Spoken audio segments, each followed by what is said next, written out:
À Nantes, pas besoin d'acheter un ticket pour monter dans son bus ou son tramway. Les week-ends, les transports en commun sont gratuits pour tous. Contrairement à Angers, très critique sur cette mesure. Deux villes aux politiques opposées.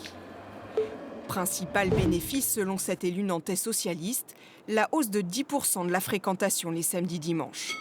Ce sont beaucoup de familles qui se déplacent le dimanche en ville pour la promenade, mais également que ça concourt à la fréquentation du centre-ville le samedi après-midi de manière tout à fait importante. Une mesure plutôt favorable à l'économie donc, et pas si sociale finalement. À Angers, la ville a préféré directement cibler les faibles revenus. Nous avons mis en place un tarif solidaire à 7 € avec un système de quotient familial. 40% de nos nouveaux abonnés sont éligibles à ce tarif solidaire. Mais certains Angevins envient leurs voisins nantais. Ça représente un petit budget quand même dans le mois. Donc c'est clair, si on peut faire quelques efforts, ce serait cool. Oui, ce serait bien pour les touristes, tous ceux qui viennent, et même pour nous, ce serait pas mal.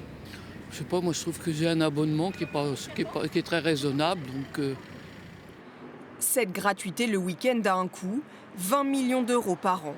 La ville de Nantes assume. Le transport public n'est jamais rentable. Il a toujours besoin de subventionnement public.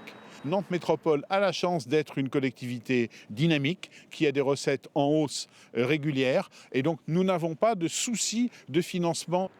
La gratuité était présentée comme une solution pour fluidifier le trafic et réduire surtout la pollution. Mais pour l'instant, aucune enquête le prouve. Les associations d'usagers se montrent même sceptiques.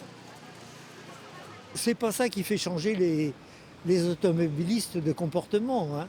Ce qui fait changer les automobilistes de comportement, c'est d'avoir des fréquences, des services, des bonnes correspondances.